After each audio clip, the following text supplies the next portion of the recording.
大嘅掌聲，主耶穌基督要尊榮嘅係愛我哋嘅主，獨一嘅真神。哈利路亞！大家請坐。劉平姊妹呢係我好尊敬嘅姊妹嚟嘅，因為咧你唔使化妝嘅，你就係敬拜會嘅宣教士嚟嘅。每一個家庭都係一個耶穌基督大使命嘅使命中心嚟嘅。每一個人嘅家庭，每一個人都其實係耶穌基督訓練出嚟，代表佢嘅國度嘅大使嚟嘅。咁朝早我上到的士嘅時候，個的士司機非常有禮貌嘅嚟到接待我，因為喺佢個即係後座嗰度掛住咧，就咩全港而家咩禮貌司機選舉咁樣樣。咁我覺得呢個非常之好，我都即刻咧影低佢個 QR code， 希望到呢個周先生啦。點知哇幾十個人嗰啲人頭相出咗嚟，但係都揾唔到個周先生。咁我話我應承你，我下晝有陣間咧，我又再睇下點樣，即係希望你選到啦咁樣。咁我哋為香港能夠有啲咁樣嘅服侍態度嘅人，感謝主，係咪？亦都為呢個禮拜呢個週末有120幾萬宣教士去咗，即係過咗深圳河，去到我哋中國境內嚟到代表香港嚟到服侍嗰度當地嘅人。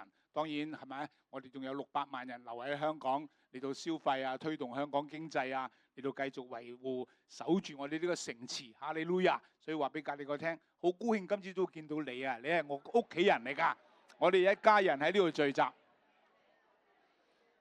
一家人，所以你係我親愛嘅家人。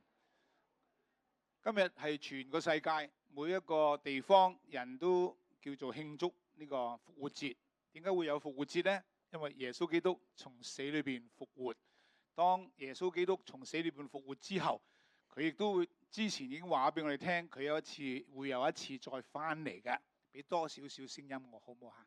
佢會再從死裏邊復活之後呢，有一日當人向天舉目嘅時候，見到耶穌基督從天降臨，同埋佢所有嘅使者，同埋喺主耶穌裏邊睡咗嘅人一同翻嚟，叫所有預備心裏邊等候佢嘅人呢，一同嚟到喺地上面繼續掌權1000年。呢個係我哋每一個人嘅生命嘅盼望啊！上幾個禮拜感謝主，我覺得主嘅話語好豐富嘅係。不過咧好多時候咧，我哋要不斷嘅嚟到每日嚟到將主嘅話語喺心裏邊嚟到反覆嘅思量，然後同每一個身邊嘅人咧反覆嘅嚟到講嚟講去，問嚟問去，講嚟講去。咁呢個咧，我最近呢幾年咧，我習慣咗嘅。最近呢4堂講道咧，我都有同我太太講嘅。邊個喺我身邊嘅人咧，我寫俾佢，我問佢記唔記得啊？嗱，一落去食晏晝已經唔記得咗我講嘅嘢95% 嘅。咁唔緊要，剩翻嗰5%，你問一問啦。今朝早到底 Hugo 講嘅係乜嘢啊？因為食飯除咗叫餸同埋講埋啲唔等使嘅嘢、興奮嘅嘢，要講翻啲有啲永恆價值嘅嘢啊嘛。點解劉平喺車裏邊對啲小朋友都趁嗰個半個鐘頭可以將耶穌嘅愛同佢分享呢？因為日子係好短小嘅，光陰係好寶貴嘅，一去咗就冇得翻嚟嘅。我哋身邊嘅人呢，比如好似我咁，你今日都要聽我講道啊！我唔係喺度因為講一篇道等大家好似聽得好舒服，唔係，我喺度裝備你哋，我喺度訓練你哋，我喺度差派你哋。每一個神嘅子民咧，每日都應該要向周圍嘅人將我哋學到嘅嘢、經歷到嘅嘢同身邊嘅人分享，因為呢一個係立下美好根基，為下一代預備將來嘅。你係我嘅屬靈嘅下一代嚟嘅，下一代嘅下一代嚟嘅。我哋一定要立好美好嘅根基，然後先至可以為將來嘅世代預備美好嘅將來啊嘛。點解我哋要同小朋友從細個已經同佢哋講主嘅話語呢？等佢哋到老佢都唔會偏離啊嘛。張瑪麗成日都講呢樣嘢㗎，佢話你一定要教養孩童嘅，將主嘅話語教佢，等佢哋長大咗都唔好偏離。佢自己細個就冇呢啲機會，而家70幾歲嘅時候仲咁靚女，講嚟講去，走嚟走去，係咪？咁我都同佢好熟嘅，我係覺得呢一個就係一個福音復活嘅大能嘅見證嚟嘅，因為可以從負到正，可以咧反敗為勝嘅。所以今朝早我好想同大家講咧，就係呢一個福音復活嘅神蹟，復活嘅大能，而帶俾我哋每一個人心裏邊有個榮耀嘅盼望，就係你衰到貼地都好，你非常之係好憂鬱又好，或者係好困難都好，四面受敵都好，但係福音話你四面受敵，不過不被困住啊嘛。因為你耶穌就係出路嚟噶嘛，你睇完全冇路都好咧，阿耶穌話我就係路嚟嘅，你我谷你個頭，你仰望我啦，你睇下趌高少少，你都會睇到一條出路。耶穌係我哋嘅出路，耶穌係從死裏邊復活嘅，戰勝死亡，戰勝黑暗嘅。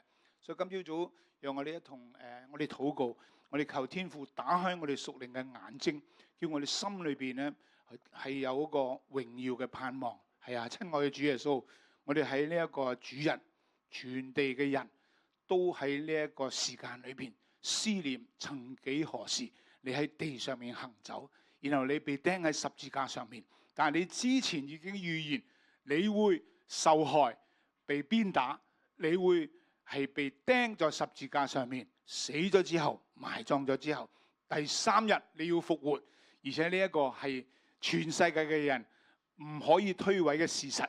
你係從死裏復活了，有一日你仲會翻嚟，所以天父我哋多謝你，今朝早請你打開我哋嘅心，叫我哋明白呢個復活嘅大能、復活嘅神蹟到底帶嚟我個人、我嘅家庭、我哋嘅教會、我哋呢一個處身嘅社會、我哋中國呢個國家，以至到列國，我哋點樣面對呢個事實，點樣回應耶穌基督喺十字架上面所成就嘅一切，叫我哋成個世界列國如同一個家庭，如同一人可以喺你面前站立。當主耶穌你再喺你個榮耀裏邊翻嚟嘅時候，我哋有份，因為我哋預備好咗啦。求天父今日用你嘅話語改變我哋嘅心思意念，改變我哋嘅生活、我哋嘅行為、我哋嘅言語、我哋嘅習慣，以至到我哋預備好了。因為預備好咗嘅人，你翻嚟嘅時候，你話你會與我一同進入去你嘅筵席裏邊。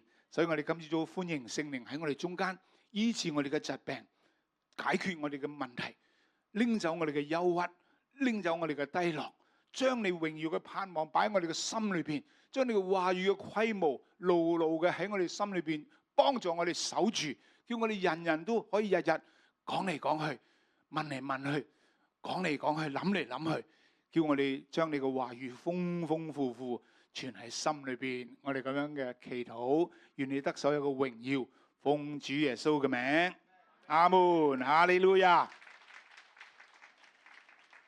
上個禮拜 Kevin 長老同我哋講希伯來書11章裏邊有啲信心嘅勇士，係咪？佢一條氣講咗6、7個人嘅。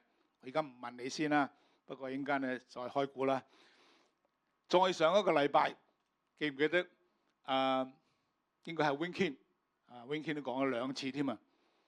我最記得嘅佢就係講主耶穌翻嚟之前呢個路加福音24章詳細講嘅，係咪？但係佢話翻嚟之前咧有3類嘅人啊，佢話我哋要學習嘅，係咪？第一類就係嗰10個都瞓着覺嘅童女啦，不過有5個瞓醒覺嘅時候原來預備好咗，因為係咪佢嘅燈有油？有5個咧係蠢到加01嘅，拎住眼燈，但係冇去買到油嘅，咁都得。咁但係原來我哋就係要喺呢啲嘅天國嘅比喻裏邊學習啦。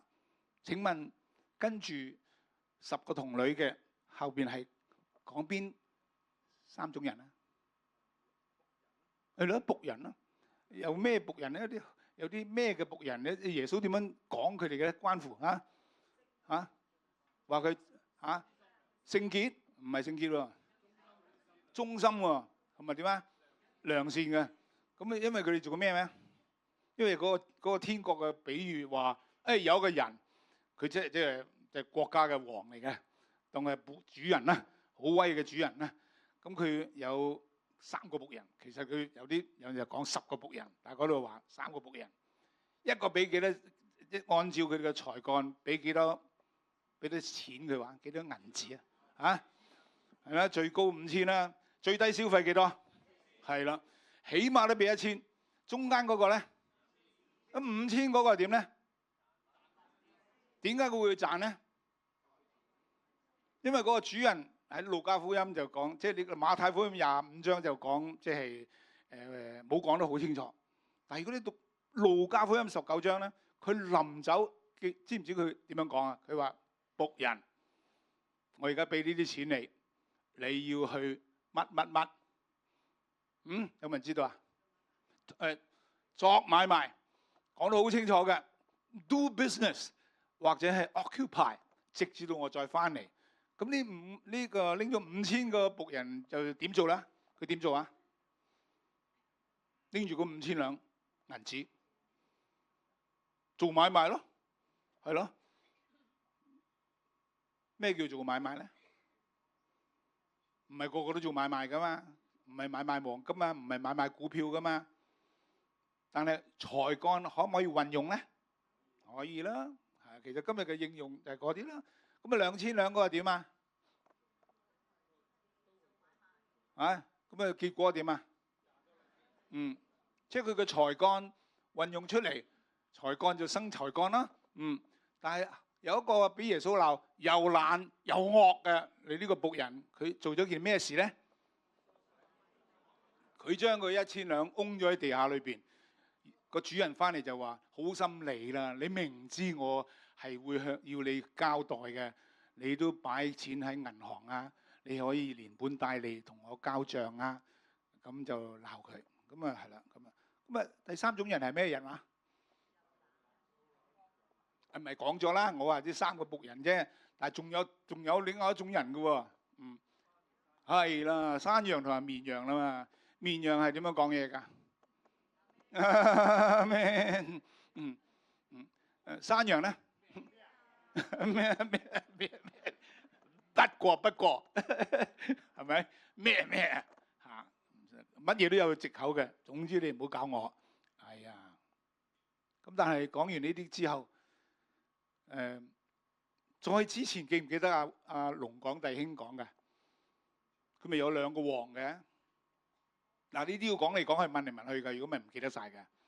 但係同我今日講到嘅完全係同一樣嘢嚟嘅，因為我唔會講好多新嘅嘢，我講嚟講去都係最近講嘅嘢嘅。我日日諗住嘅，點解咧？咩嚟嘅咧？咩係綿羊咧？咩係綿羊啊？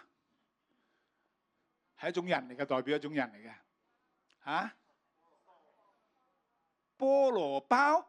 菠蘿包係講嗰2個王啊，最後尾講我就問咗個綿羊先，因為綿羊咧都係代表一種人嘅。耶穌話咧，有啲人窮，即係冇嘢食，你去餵佢；如果你咧佢好孤單，你去探佢。一個最小嘅弟兄身上面，你做喺佢身上面，你去愛佢、擁抱佢、照顧佢、攬佢，去探訪佢。CDF 嗰啲爸爸媽媽有需要嘅，你去探佢。呢啲咪綿羊咯。所以一睇你個樣都似你係綿羊咁嘅樣啦。講啊，話俾隔離個聽。我睇你都係綿羊嚟㗎啦，係啦。咁啊，有人講咗菠蘿油，其實唔係，嗰度有2個皇帝。Jason 講咗2個皇帝，第一個叫咩名？羅波安。羅波安係邊個個仔？所羅門係邊個個仔？即係大衛個孫，其中一個叫做咩名？羅波安。羅波安係好嘅皇帝，抑或壞嘅皇帝咧？梗係壞啦！成個國度，成個以色列國俾佢即係廢咗，俾佢咧就係搞坑咗，變咗咧就係執笠咁滯，一分為2，內戰。咁呢個係唔讀聖經嘅皇帝嚟嘅。讀聖經重唔重要啊？你知唔知有個好衰嘅皇帝啊？跟住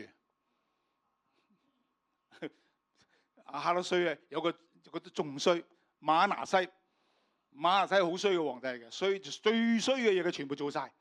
咁然後咧生咗其中一個仔啦，就叫做亞門。亞門又生咗個仔叫咩名啊？阿龍講㗎嘛，講咗成個鐘頭就講呢2個皇帝啫嘛。約乜？約咩啊？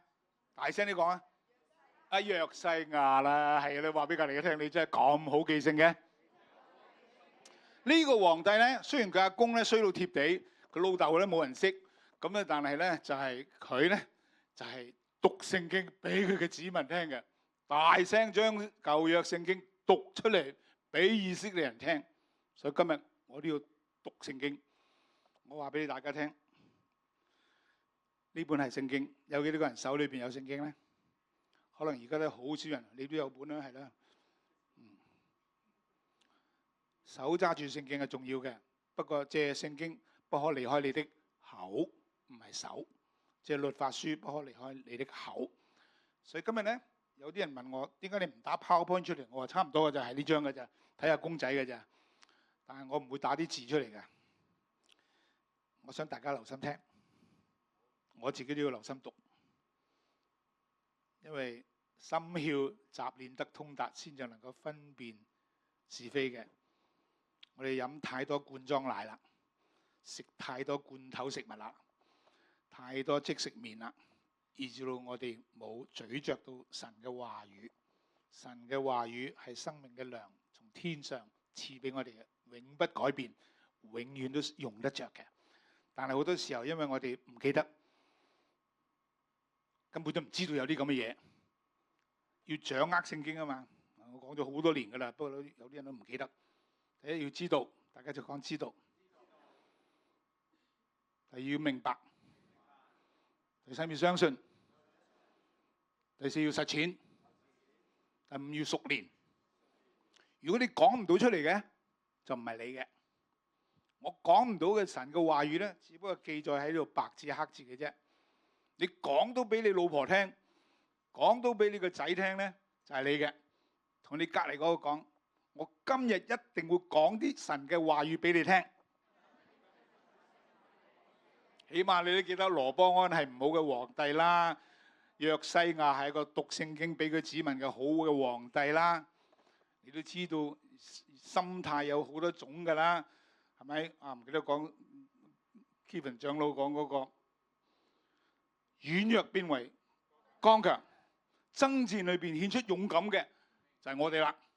我哋係軟弱嘅人，但係神話我嘅恩典足夠你用，我嘅能力喺呢個軟弱上顯得完全。所以今日我哋睇一段聖經，我哋繼續思想下，思想呢個神話咧，耶穌基督啊，因為所有關乎耶穌嘅嘢咧，由創世記開始講嘅，講到啟示錄嘅66卷書都係講一個中心，就係耶穌基督。耶穌基督咧會嚟呢個世界，嚟咗，然後佢會再翻嚟嘅。話俾隔離嗰聽，耶穌會再翻嚟噶。如果唔係，我哋冇盼望噶，因為世界會好複雜噶，揾食會好艱難噶，經濟會好多壓力噶，人會有好多挫敗噶。病會越嚟越多嘅，天災人禍會越嚟越多嘅，一路多到咧耶穌翻嚟嘅，因為會有大嘅災難。而家我哋根本唔知道乜嘢叫做災難，但係馬太福音耶穌咧話一定會有一個災難嘅日子嘅，即係好多天災人禍、打仗同埋打仗嘅風聲，有好多地震、好多瘟疫，而家係只不過係開頭啫嘛。今日我哋個思想咧。耶穌基督嘅復活，而耶穌呢個復活咧，早先知講咗嘅。請你聽我讀出以賽亞書第53章。早咧，神咧就透過佢嘅先知咧，就講話有一個佢揀選嘅僕人。佢話呢個僕人咧，必被高舉上升，且成為至高。呢個係以賽亞書第53章一個叫以賽亞嘅以色列人嘅先知咧，耶穌未出世幾百年前咧就已經講嘅。佢話佢誠然擔當我哋嘅憂患，背負我哋嘅痛苦，我們卻以為他受責罰，被神擊打苦待，哪知他為我們嘅過犯受苦，為我們嘅罪孽壓傷。因他受的刑罰，我們得平安；因他受的鞭傷，我們得醫治。我們都如羊走迷，各人偏行己路。耶和華使我們眾人嘅罪孽都歸在他身上。神係好清楚咧，耶穌都未出世，已經講咗咧，佢會嚟呢個世界，佢做乜嘢就係呢扎嘅嘢咯。佢會被鞭打咯，佢會受死咯，係講呢個人噶喎，卑微噶喎，因為話佢出現嘅時候，佢冇佳形美容噶喎，佢冇一種美貌使我哋羨慕佢噶喎，因為佢常經憂患啊嘛，多受痛苦啊嘛，被人藐視啊嘛。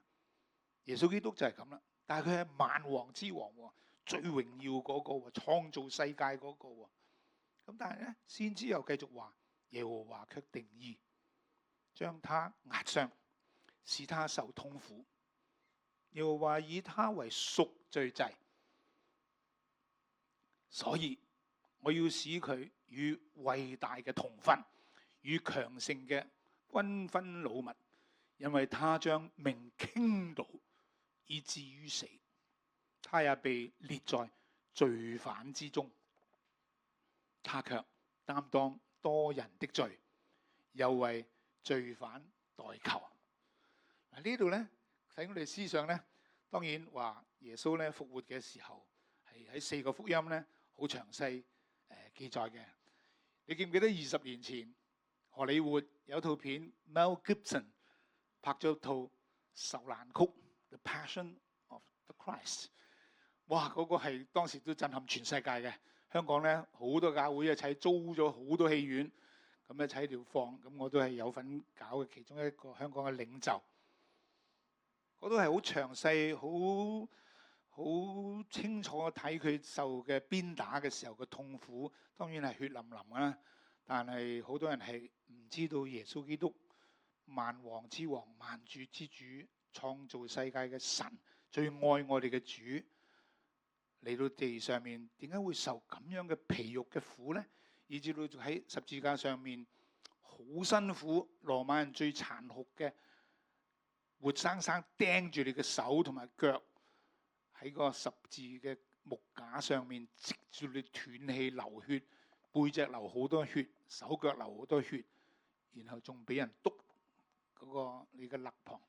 所以喺耶穌喺十字架上面所做嘅一切呢，係好多人係唔知嘅，但係嗰套戲咧就震撼咗呢個世界嘅。咁佢20年後而家又要拍續集，都要為祈禱啊！因為而家荷里活咧最賣得嘅片咧都同耶穌有關係㗎，好奇妙嘅。因為而家呢個世界咧係有2種人嘅，一種咧當耶穌冇到嘅，另外一種咧就係我哋冇其他嘢啦，一定要傳揚耶穌啦，因為個需求好大。美國雖然而家係好多嘢係向下走嘅，但係近年咧年青人信主，大學裏邊信主嘅好多嘅，好多人洗禮，好多復興嘅，呢啲嘢未必好多人知道啦。但係喺最黑暗嘅日子，其實神嘅光照耀得特別燦爛嘅。所以話俾隔離嘅聽，雖然有黑暗，但係神嘅光仍然喺我哋中間嘅。路加福音咧就24章咧就記載嗰個復活嘅呢個情景。7日嘅頭一日，黎明嘅時候，嗰啲婦女帶住所預備嘅香料嚟到墳墓前，看見石頭已經從墳墓滾開了，他們就進去，只是不見主耶穌嘅身體。正在猜疑之間，忽然有2個人站在旁邊，衣服放光。婦女們驚怕，將臉伏地。那2個人就對他們說：為什麼喺死人中找活人呢？他不在這裏，已經復活了。當紀念他還在加利利嘅時候，怎樣告訴你們，說人子必須被交在罪人手裏，釘在十字架上，第3日復活。他們就想起耶穌嘅話嚟，便從墳墓那裏回去，將這一切嘅事告訴11個門徒和其餘的人。咁呢個就係路加福音記載，4個福音書都有記載呢個嘅。你如果睇嗰個受難曲嗰套《Passion of the Christ》，有講呢啲咁嘅嘢嘅。咁耶穌復活咗之後咧，咁今日咧，我又想同大家講一講，其實佢喺十字架上面發生咗一件事。我最近喺度思考，呢個就係全個人類今日嘅寫照。你要知道咧，耶穌釘十字架嘅時候，佢有兩個罪犯同埋佢一齊釘嘅。羅馬人咧，最嚴重嘅罪犯先釘十字架嘅，一定係叛國啊、作奸犯科啊、偷呃拐騙啊、推翻我哋嘅政權啊，咁嗰類嘅酷刑嚟嘅。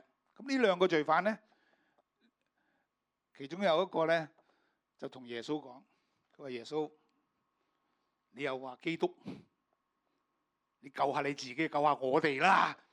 佢譏笑佢，聖經話佢譏笑。而家呢個世界有冇人譏笑耶穌基督啊？係有啦，呢個係世人嘅寫照嚟嘅。呢個世界有兩種人，一種係當神冇到嘅，當聖經講嘅嘢冇到嘅，唔尊敬嘅。另外一種咧，又係另外呢一個。另外呢一個咧，佢係耶穌，你得着呢個國度，你降臨嘅時候，你紀念我啊！咁我喺諗，呢個咩人嚟嘅咧？係最羞恥嘅一個地步。但係你知唔知耶穌同佢講係講咩咧？呢個人有冇做過好事啊？我諗都唔都要數出嚟噶啦，可能都冇乜噶啦，壞事佢做齊噶啦。佢係咪一個好覺得好自己好為自己驕傲嘅人啊？佢屋企人都可能喺側邊，有啲人都覺得抵佢死啦。但係有啲人又覺得，哎呀，點解俾捉到嘅咁？而家慘落咁，等佢可憐。但係呢一個人咧，佢趁住呢個機會咧，居然同耶穌講呢句説話喎。佢話：耶穌，呢個國度會降臨㗎。你得着呢個國度，你再降臨嘅時候，咩叫降臨啊？即係升咗上去再翻嚟啊嘛。咁佢有冇？你估呢個人有冇聽過耶穌基督講嘢啊？佢有㗎。雖然佢係一個非常之失敗嘅人，但係你知唔知耶穌同佢講咩啊？我到而家都唔係好明啊。佢話：我實實在在告訴你，今日你會同我喺樂園裏邊啊！哇！呢個衰到貼地嘅人，完全冇盼望嘅，冇做過一件好事嘅，冇聽過道嘅，冇唱過歌俾耶穌聽嘅，冇探過 CDF family，冇講過一句好嘅説話造就別人嘅，冇參加過我哋嘅家聚嘅。點解耶穌話你今日就會同埋我一齊咧？但係耶穌有陣時話你醫病趕鬼行神蹟，做嚟做去講嚟講去，我唔認識你。你喺外邊哀哭切齒啦咁。嗱，呢個係要大家要思考嘅。到底耶穌講咩咧？咁佢講完咗呢個咯。咁我想同大家思想咧就係乜嘢係反敗為勝？我哋個個人都會有生活上面好多好遺憾、好虧欠嘅嘢，係咪先？一定會有嘅。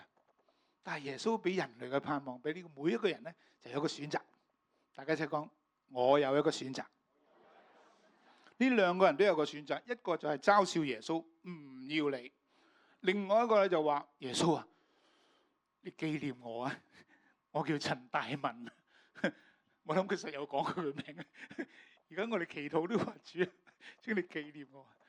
我最近都話：主啊，請你紀念我，為你所作嘅。我40幾年，我都有真心為你所作嘅。但我有冇犯錯誤？哇，冇可能同佢都有得比較啊！好多錯誤噶嘛，好多使到即係周圍嘅人都唔知點解會你咁樣做嘅。咁但係耶穌話：我實實在在告訴你，你今日你會同我喺樂園裏邊。咁換句話說，最失敗嘅人都可以反敗為勝嘅，最多虧欠嘅人都可以從負到正嘅。但係呢個就視乎每一個人同耶穌嘅關係啦。你點樣面對佢？你同佢個人嘅關係，全世界都係。另外一樣咧，就係全世界每一個人、每一個家庭、每一個國家、每一個民族咧，同以色列嘅關係就決定你個命運嘅。因為神冇揀第二個民族同埋國家代表佢講嘢嘅。不過我哋有幸，我哋今日係所謂信主嘅人咧，我哋同埋猶太人、以色列人咧，同蒙應許，同為一體，黐埋一嚿，一個家庭，一個家族，同為後嗣喎，即係同一張遺囑裏邊有份嘅喎，咁樣先勁啊！本來冇份，而家有份喎，承受佢嘅產業喎。咁但係產業咧係從爸爸傳落嚟嘅，亞伯拉罕嘅神、以撒嘅神、雅各嘅神。今日我哋都要諗一諗，耶穌呢個永在嘅父，點樣將佢嘅福音同埋佢嘅所有嘅盼望交俾我哋，我哋可以交俾我哋屬靈嘅兒女咧。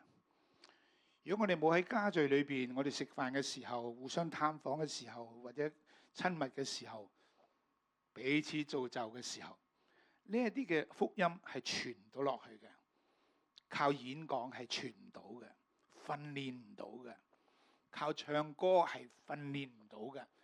非常之好，係我哋嘅好着重嘅嘢，敬拜係好重要，即係用詩歌非常重要。但係呢個唔係耶穌基督建立教會嘅主要目的嚟嘅，主要目的係家聚、家教，係家庭嘅環境裏邊嘅教導。而呢個係一定要講嚟講去嘅，因為呢個係要每日選擇嘅。如果我哋唔講嚟講去、問嚟問去、諗嚟諗去咧，我哋就傳唔到俾下一代嘅。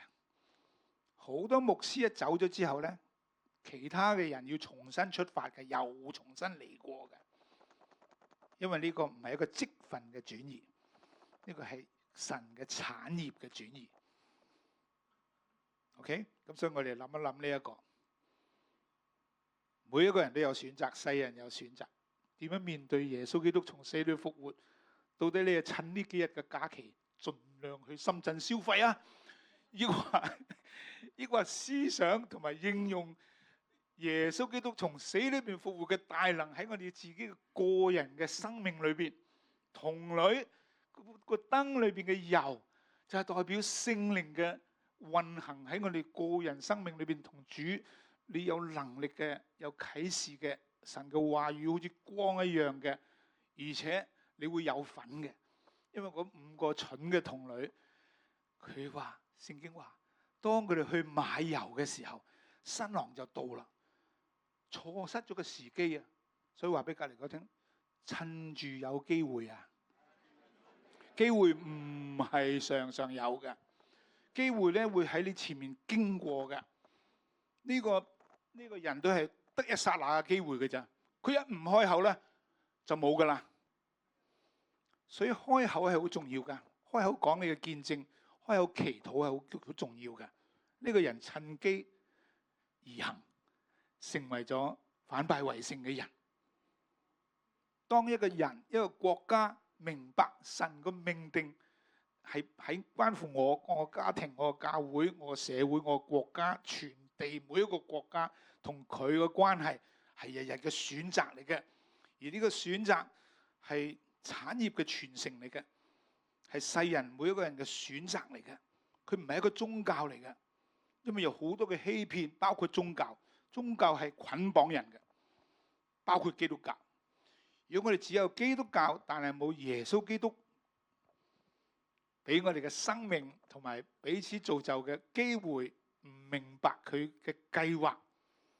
耶穌俾咗個計劃，我哋咁啊，藉着教會啊嘛，叫天上執政掌權嘅能夠知道佢嘅智慧，而呢個智慧係可以一代傳俾一代嘅。咁今日我哋思考呢個耶穌從死裏邊復活啦。佢復活之前，佢釘喺十字架上面，佢講呢一句說話，佢講咗7句說話，其中有2句好重要嘅。佢就話：天父爸爸，你赦免佢哋啦，因為佢哋所做嘅，佢哋唔知道。然後其中一句就話：我實實在在話俾你聽，佢同呢一個人講，代表我哋全世界信佢、靠佢嘅人，我今日就同埋你會喺樂園裏邊。所以話俾隔籬我聽，你今日都可以同耶穌喺樂園裏邊。就算你突然間你氣息停止咗，所以第一我哋要思考嘅，人人都有呢一個選擇，決定自己嘅命定。到底你要從負到正、反敗為勝啊，抑或陷喺一個另外呢一個人嘅環境裏邊咧？第二就係呢個係傳承嘅問題嚟嘅，即係換句話說，係世世代代要傳落去嘅一個福音嚟嘅。第三咧就係呢一個同機會有關係，大家一齊講機會。機會同預備係好密切嘅。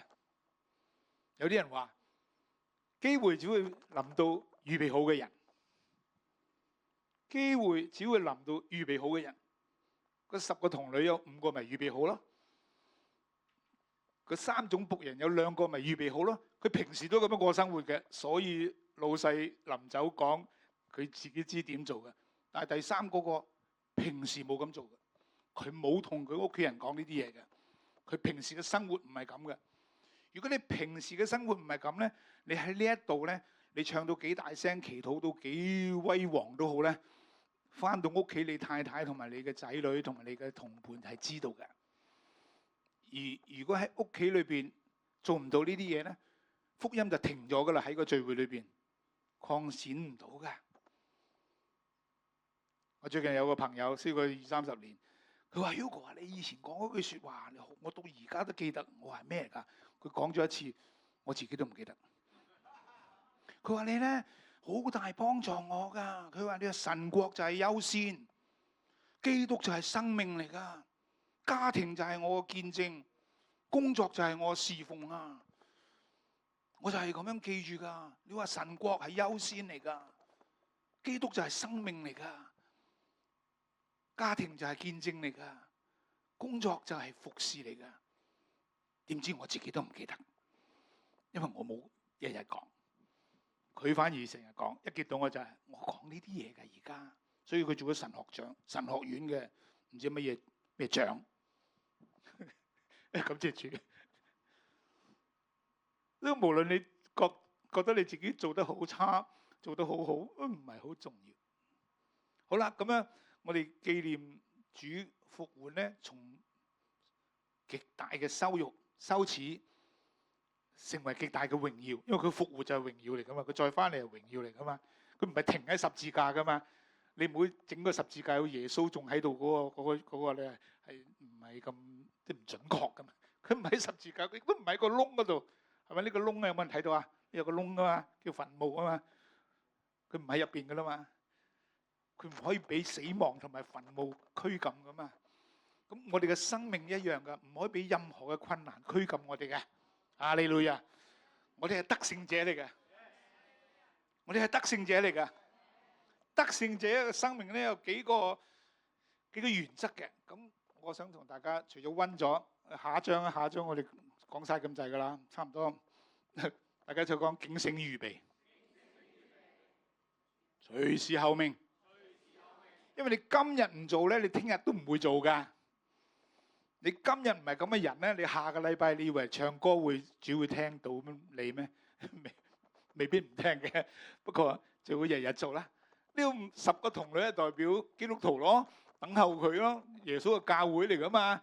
但係10個都瞓着咗啊，所以今日我都話主啊，我都好多迷惑噶，我要陷咗好多迷惑。唔係話我哋參加幾多個祈禱會啊，而係我哋日常，我哋到底係成日思念住主嗰啲嘢，警醒嘅，為自己嘅生命警醒嘅。抑或唔係咧？咁有陣時你自己都想呃你自己噶嘛，所以一定要親密團契噶。你周圍嗰啲人如果愛你，佢唔會俾你唔係迷惑裏邊好耐噶。我係好需要呢啲人噶，我自己會呃我自己噶，有欺騙嘅靈噶嘛。有宗教嘅靈噶嘛，叫我哋搞好多基督教嘅聚會嗰啲嘢，但係屋企唔係見證，我哋嘅工作唔係我哋嘅服侍，以至到呢個社會冇理我哋嘅。因為而家出現咗一個世界嘅情況，就係教堂多、信徒多，家庭經濟國家走下坡，一路衰落去嘅。但係好多人唱歌俾主，好多有神蹟奇事，好多牧師講到好叻。但佢自己都離婚，佢仔女吸毒，或者佢仔女係自殺，因為佢個屋企唔係佢嘅見證。呢個係好嚴肅嘅問題嚟嘅。我自己都日日都好驚呢樣嘢嘅，係咪？我識講，但係我自己識唔識做咧？譬如我係一個驕傲嘅人嚟㗎，我自己唔覺得㗎。全世界嗰啲人都睇到啦，但係你唔知啫嘛。咁有幾多人會話俾你聽？你需要改變嘅地方咧？如果你喺呢度，你估有人會喺後邊搭下你個膊頭？我覺得你好驕傲啊！佢驕咩啊？驕你個頭啊！你淨係睇到我個頭啫嘛？你知唔知我個人係點啊？你知唔知我幾謙虛啊？我係好謙虛㗎，你都唔知係個。你拗嚟拗去有咩用咧？個問題就係你要警醒先可以破解仇敵嘅詭計啊嘛！因為呢個世界有個叫魔鬼撒旦，係我哋嘅仇敵嚟㗎，佢係神嘅仇敵嚟㗎。佢第一就要殺晒所有嘅猶太人先。你殺晒所有猶太人咧，就係神講啲嘢冇到啦。由創世紀到而家都係咁樣就呃我哋嘅，邊度有呢咁嘢？所以佢有一班人日要殺晒所有猶太人，懟呢個以色列呢個國家落海，係唔係呢度嘅嘢嚟㗎？係屬靈嘅嘢嚟㗎。你唔能夠唔了解點解㗎？點解有啲國家成個國家話，我哋成個國家存在嘅目的就係要毀滅以色列呢個國家，同埋一定要殺晒所有猶太人，講到出聲㗎，喺聯合國都有人拍手掌㗎。呢個唔係知識嘅嘢，又唔係政治嘅嘢，係好屬靈嘅。如果唔係，唔能夠解釋嘅。另外今日我想同大家講一個故事，第三個故事。呢個故事咧好有代表性嘅，第三張圖畫啫。呢個女仔叫做以斯帖，又叫做哈達撒，佢係猶太人嚟嘅。佢個 uncle 叫做末底改，係猶太人嚟嘅。要知道咧，猶太人咧喺巴比倫嘅時候，即係而家伊拉克咧，有個叫巴比倫嘅王啊。咁你記唔記得我哋讀但以理先知書咧？但以理咪係其中一個，因為以色列國被滅咗，俾巴比倫咧叫晒所有嘅最叻嗰啲人去咗佢哋嗰度做佢嘅俘虜，服侍呢個巴比倫嘅王尼布甲尼撒。其中一個係但以理，但以理服侍咗4個巴比倫同埋波斯同埋馬代，即係話而家嘅伊拉克同埋伊朗有個王朝嘅，叫做波斯王朝啦。咁有4個皇帝嘅，你知唔知第一個皇帝叫咩名啊？尼布甲尼撒，大家就講尼布甲尼撒。等大家有少少概念，因為你唔可以冇呢啲最基本嘅概念嘅。佢個仔咧就叫巴沙撒，好勁啊！但係最騰雞嘅，騰雞到驚到震，然後瓜得嘅，因為佢做錯事，但係佢唔敬畏神。咁死咗之後咧，就到大利烏王，大家先講大利烏王，然後仲有個叫古列王。古列王都有幾個㗎，大利烏王係好多，因為大約講4個啦。但係呢啲王咧好奇特嘅喎，佢波斯王嚟嘅喎。但係咧呢個大利烏啊、古列呢啲又話咧，我讀到聖經聽到耶路撒冷以色列有一個上帝係全人類嘅上帝嚟嘅。佢自己就當然尼布甲尼撒就唔聽呢啲嘢嘅，初後尾佢都經歷到一路到咧。佢啲孫咧，因為古列王咧就叫話你哋都係要尊敬翻即係猶太人乜咁嘅，好多歷史上面咁。咁你再生啲皇帝落去咧，就生到呢個亞哈隨魯王啦。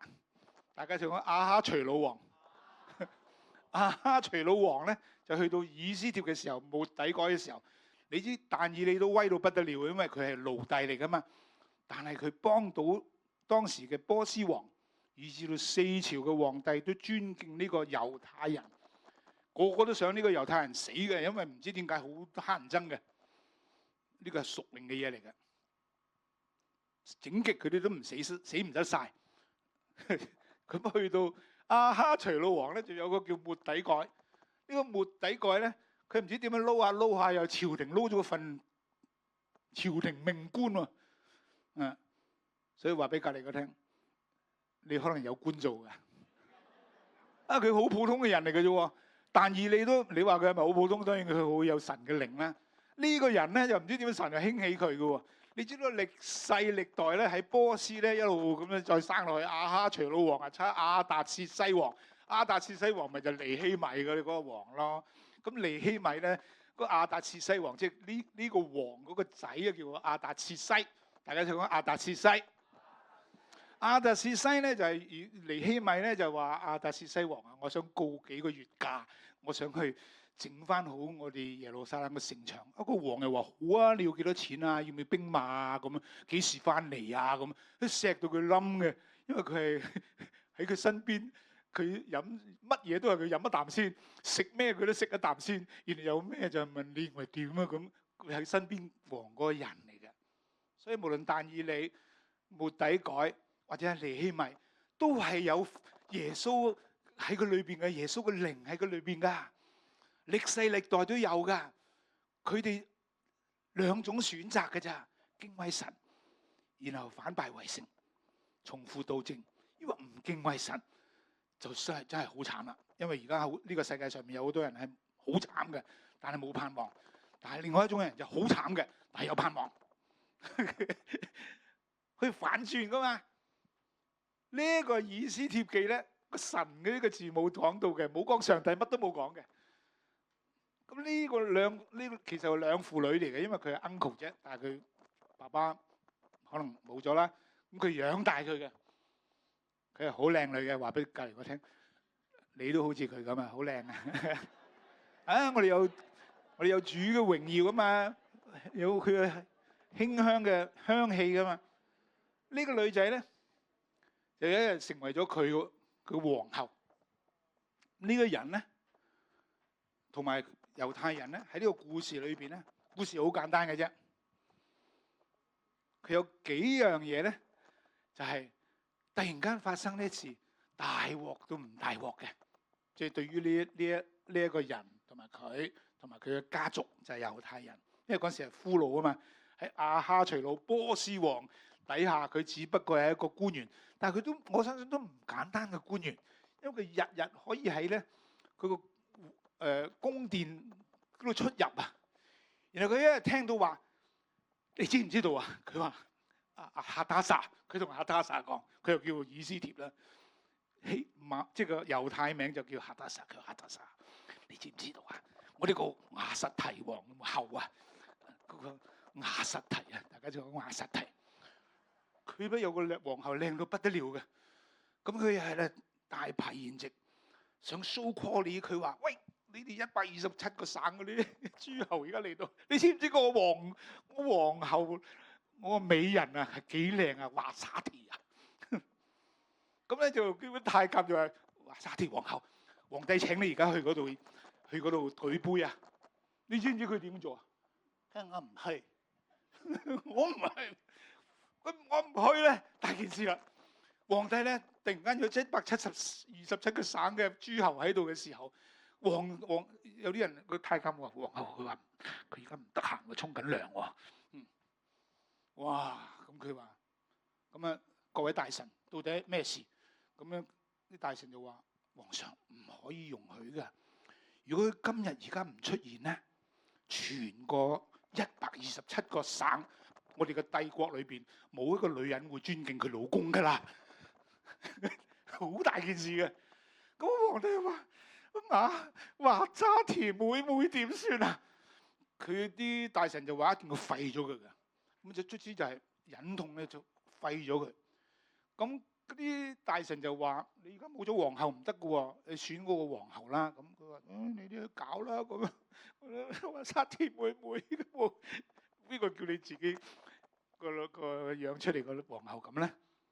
嗱，呢個成個故事係代表以色列人一個可歌可泣嘅故事，但係咧係代表聖靈、代表教會、代表神嘅心意嘅。OK， 大家喺度諗呢個啦。呢個王咧唔認識上帝嘅王咧，佢冇咗皇后，咁嗰啲大臣就話：你快啲選一個皇后啦！咁個消息咧就話俾全國嘅人，最靚、最有品格、最有品味、最優美嘅女孩子，你幫我揾翻嚟，才學、品學，即係樣樣都係，即係兩樣都有嘅。張瑪麗嗰類係講72年喎，今日都咁靚係咪？咁何況72年？咁啊呢個以斯帖就話：我可唔可以參加？話嗰個 uncle 摩迪凱啫，話梗係可以啦。等我去了解一下先啦。咁佢去朝廷了解到咩環境？我而家讀俾大家聽咯。呢個就係好奇妙嘅，因為好多嘅機會咧係要掌握嘅，然後改變咗整個家庭、整個家族嘅嗰個命運嘅。有好多個機會。第一個機會就係咁咧，以斯帖也送入皇宮，交俾個太監長希該。呢個唔簡單嘅。總之就係一個普通嘅女孩子，一個普通嘅人送入皇宮啊！大家一齊講送入皇宮。唔知係點啦，但係一定有好多嘅祈禱，因為好多人際關係，uncle 搞掂咗，送入皇宮，千千萬萬嘅女仔想入去噶嘛。呢個第一個機會。第二個機會咧，末底改有一日，因為佢入咗去咧有12個月咧，日日都保養顧惜嘅 ，oil of you 嚟 ，oil of you 難，好多嘢喺度塗抹，好多香水，好多潤膚膏。沐浴更衣12個月啦，然後先俾皇帝可以見佢嘅，咁梗係搞到一粒暗瘡都冇啦，係咪？用光換髮啦，頭髮又話軟如絲、滑如棉啦，唔知點樣搞啦，搞12個月。但係呢12個裏邊有一日，第二個機會嚟咗啦。末底改咧係一個警醒禱告嘅人嚟嘅，佢留心，因為佢梗有個策略嘅，佢知道呢個同我哋個民族有關係嘅。我哋喺呢個皇帝底下，今日我哋都係，我哋活喺呢個世界，我哋自己要警醒噶嘛，知道我哋每一個人，我哋每一個家庭，我自己嘅工作，係咪？即係話咩姐？劉平姐姐，佢知道佢自己個位份啊嘛。我雖然係管理呢10個小朋友，但係你唔知道將來呢個係有個中國偉人嚟噶嘛？佢會建立我哋嘅國度喺呢個世界裏邊噶嘛？咁啊，末底改係知道佢個女嗰個命定，所以咧，末底改有日坐喺朝門，王嘅太監中有2個守門嘅，惱恨亞哈隨魯王，想要下手害他。末底改聽到，因為佢行出去，突然間有2個人喺度講嘢，佢又一聽到，佢擺喺心裏邊，然後話俾 Esther 聽，佢 Esther， 皇帝有好重要嘅信息，我要話俾佢聽。有2個人想佢死啊，係佢身邊嘅太監嚟噶。咁卒之就話咗俾皇帝，就掛咗佢2個人，即刻頭都斬咗落嚟啦。第3件事咧，就係出現咗一件事啦，因為有個仇敵叫哈曼。哈曼人咧，嗱呢個仇敵咧就係猶太人嘅仇敵嚟嘅。聖經記載有一種人叫亞瑪力人，係咪？我同你講過嘅之前，到今日都有噶。亞瑪力人嘅後代有一個王就叫亞甲。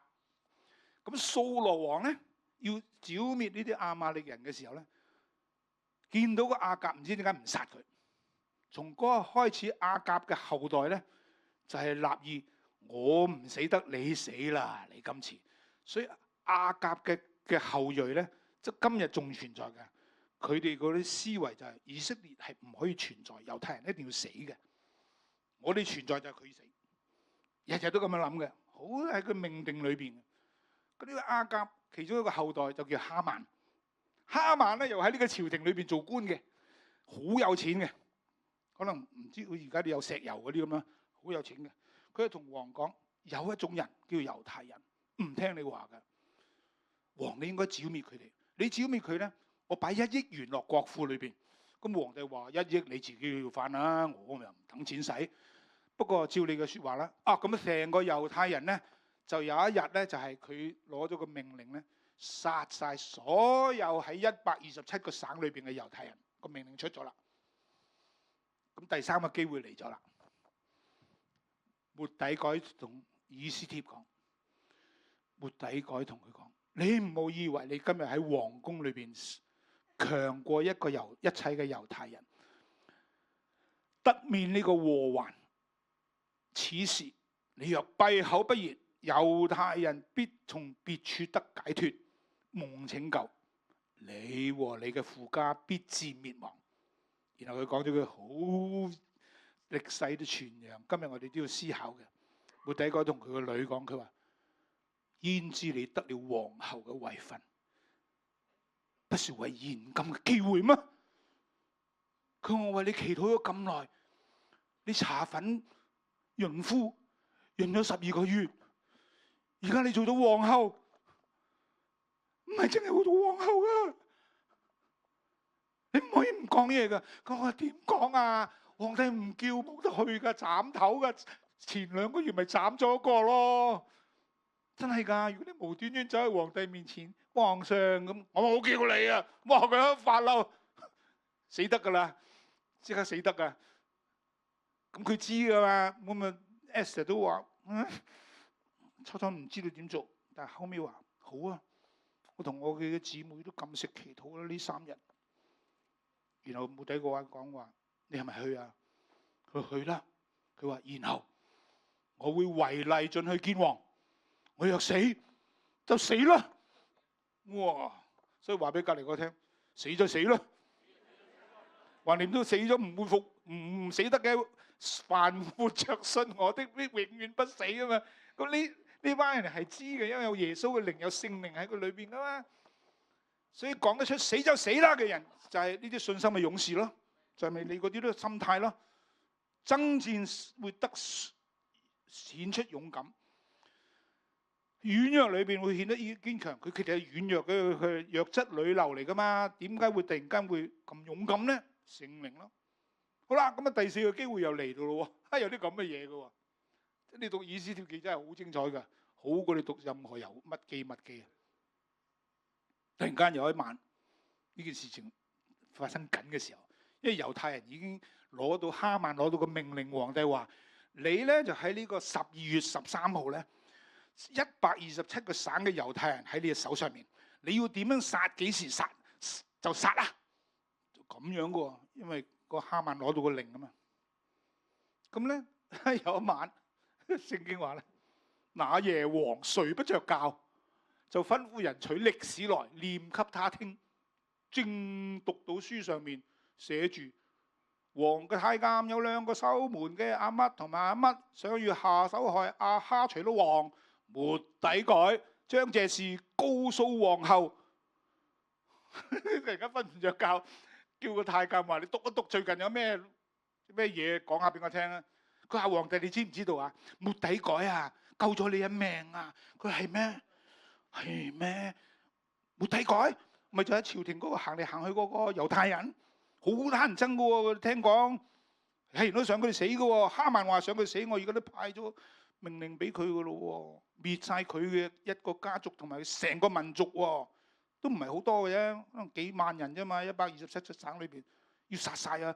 皇帝話：末底改有啲咁嘅嘢咩？皇帝話：末底改行了這事，上賜佢什麼尊榮沒有？咁周圍嗰啲人，阿 Sir 冇啊，冇人提出啊。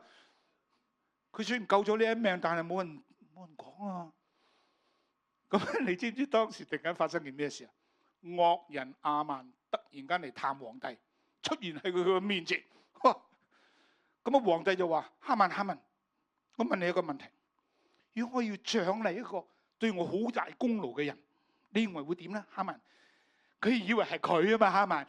啊，皇上梗係啦，嗱，你而家着呢件衫俾我着，然後咧着你嘅馬咧俾我騎，然後咧就喺書珊城咧行一個圈，人人都話呢個人就係皇帝最錫噶啦。咁你知唔知點樣為之反敗為勝咧？個王就話：哈曼，末底改救王有功，你而家即刻揾佢嚟，將我呢件同埋我隻馬俾佢騎上，你牽住嗰隻馬，成個書珊城行人，然後話呢個人就係皇帝最叻嘅，佢係救王有功，末底改猶太人，大聲啲講。好啦，咁樣，呢個係第四個機會。第五個機會咧？第五個機會喺邊度咧？唔好講第五，因為我寫睇咗冇咗五啊。而家當到第六個機會，因為呢度咧已經佢嘅詭計已經一部分敗壞咗啦。咁跟住落嚟有個機會咧，就係皇后以斯帖就去到佢嘅面前。咁王咧就話：我冇叫你嚟嘅喎，皇上。咁佢平身，咁佢就伸出佢個王嘅呢個杖啦。咁唔死得啦。咁佢將成件事有個惡人哈曼呢個咧，佢冇講嗰個人。佢話有人要殺晒我哋，其實我係猶太人嚟㗎，皇上。佢話係咩？咁靚女都係猶太人嚟嘅咩？實127個省裏邊揀出嚟㗎嘛，乜人都有㗎嘛。你諗下，印度人都有咁上下㗎嘛，好靚嘅西施㗎嘛。佢話鐵妹妹有啲咁嘅嘢咩？咁佢話係啊，王啊。咁佢開始喺度講，佢話係啊，你如果將生命賜翻俾我，但係我所求嘅係求王將我嘅本族賜俾我，因為我同埋我嘅本族被賣了，有人要剪除殺戮滅絕我們若被賣為奴婢，我其實都可以閉口不言啊，皇上。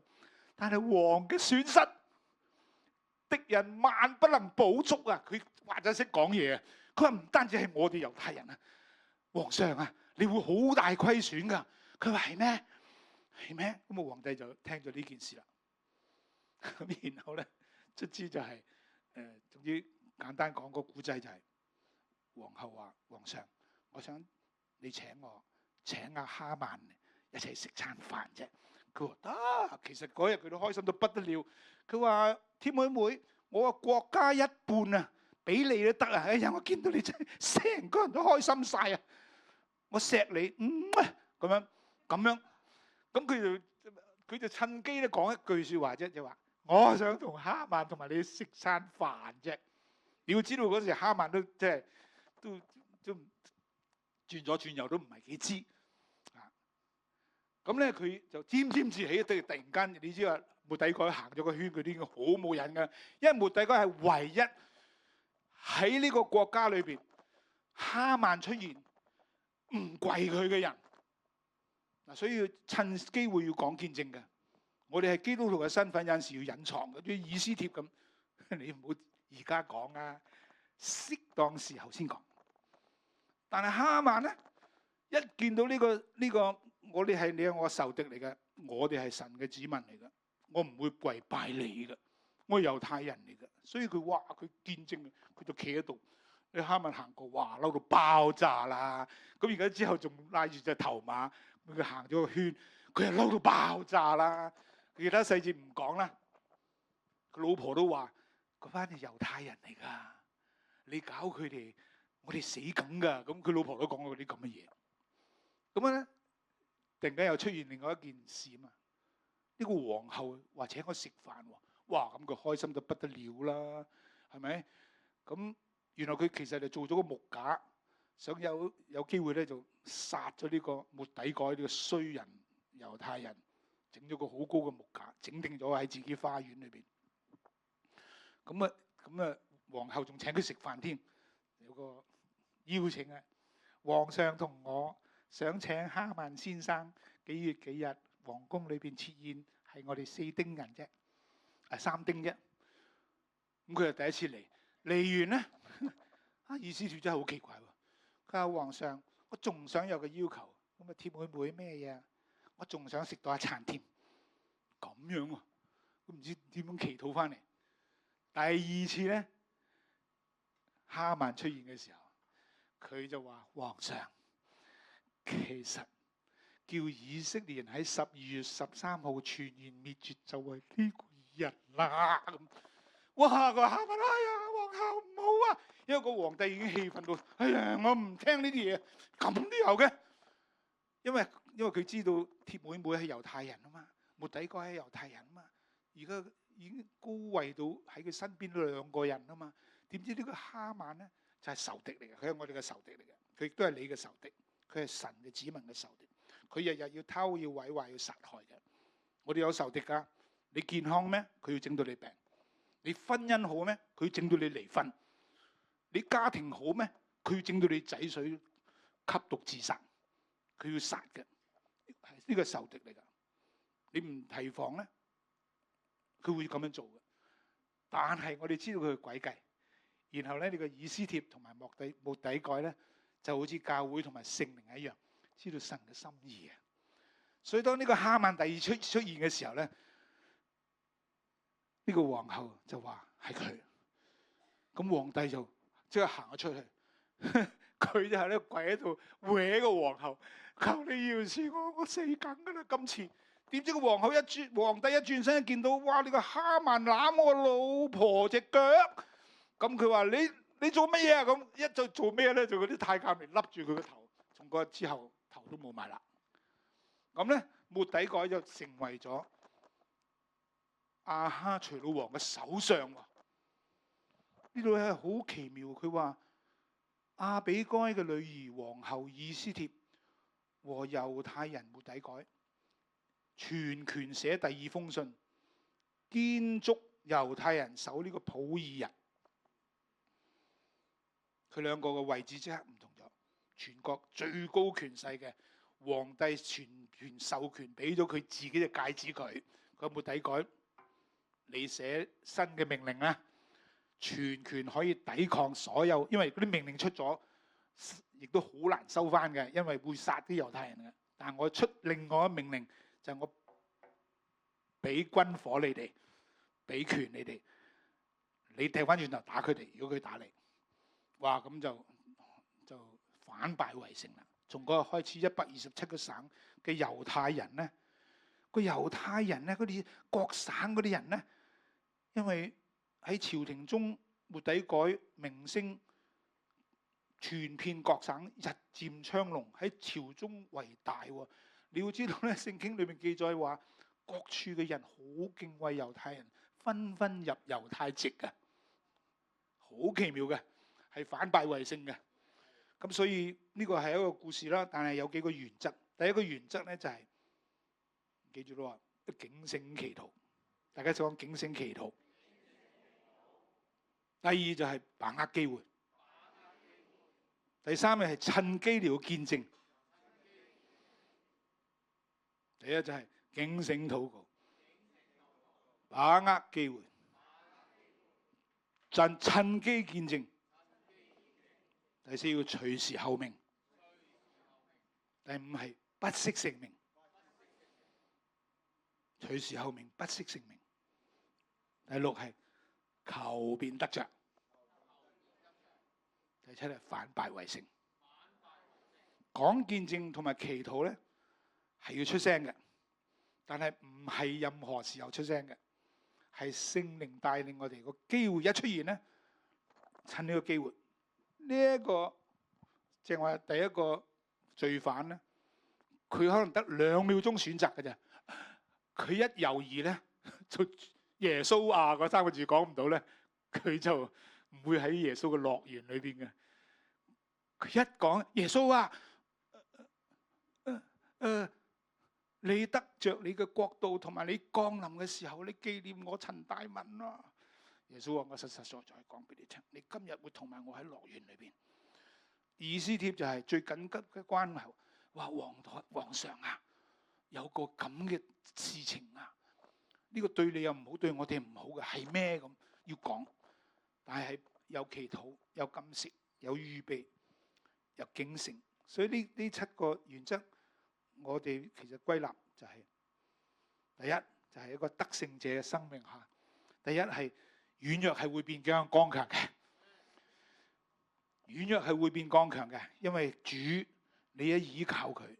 耶穌叫保羅寫哥林多前書後書第9章12節嗰度，知12章9節，佢話我嘅恩典係足夠你用嘅，因為我嘅能力係喺你嘅軟弱上面顯得完全。我哋什麼時候軟弱？唔係話我咩都唔做，我躺平，我咩都唔得，唔係，而係主啊，我離開咗你，我乜嘢都冇；我離開你，乜嘢都做唔到；我離開你，我乜嘢都冇把握。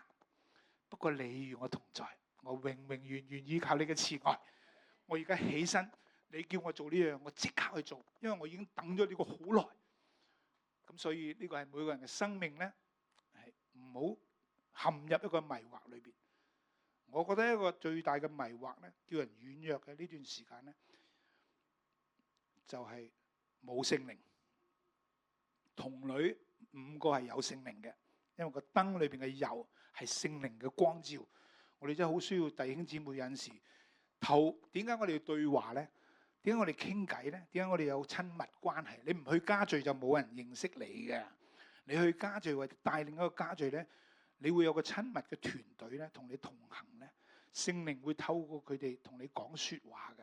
你一個人聽唔到嘅時候，其他人會聽到嘅。你願意，佢哋會同你講嘅。咁呢個你就唔會進入咗第二個警醒預備裏邊嗰個做唔到嘅環境啦。因為我哋要軟弱變剛強，係需要神嘅能力噶嘛。但係呢個係好似 Kevin 長老上個禮拜有3種人噶嘛，3種心態噶嘛。第一就係完全唔承認自己有軟弱嘅，我唔聽，我唔係咁嘅人，我冇驕傲，我冇自大，我冇自卑，我唔係唔認。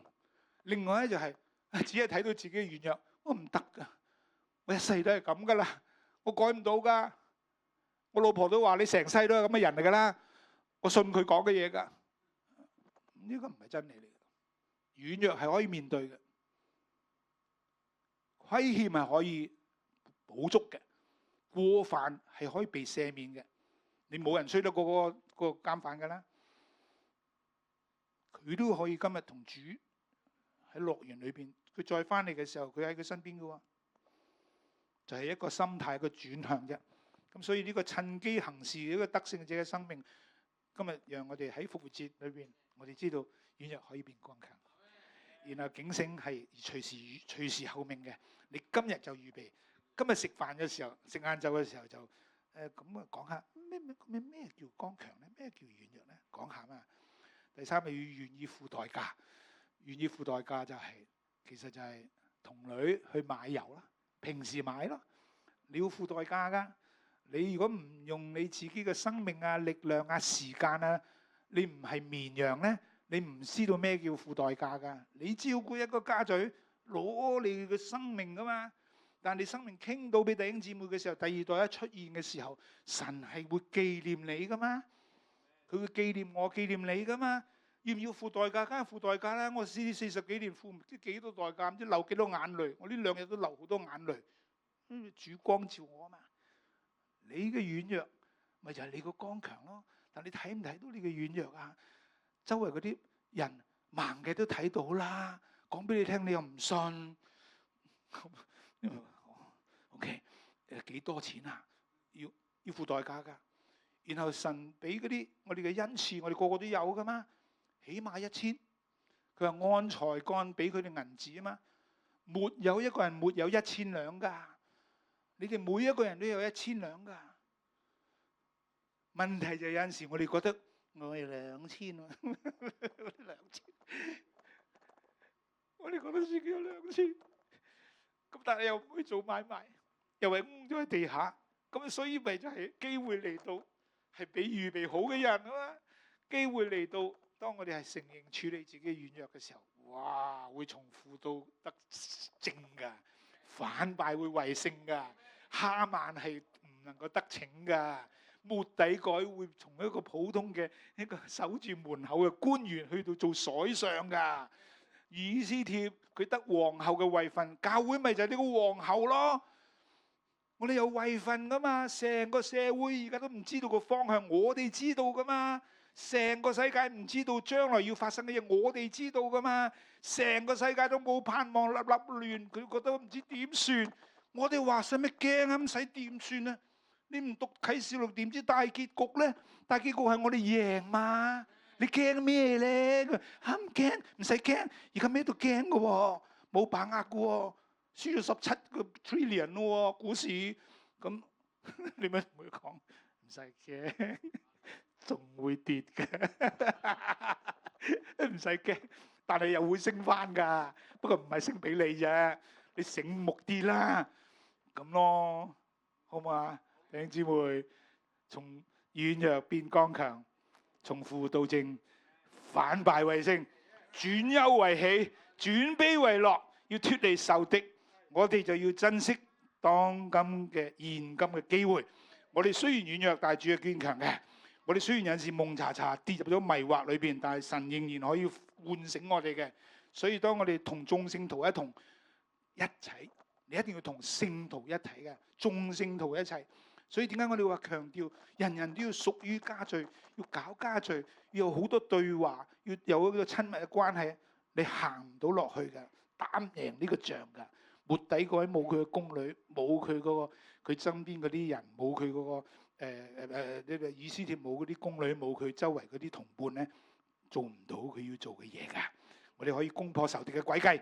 哈利路亞！所以讓我哋一同起立，我哋唱一首歌，我哋結束今日。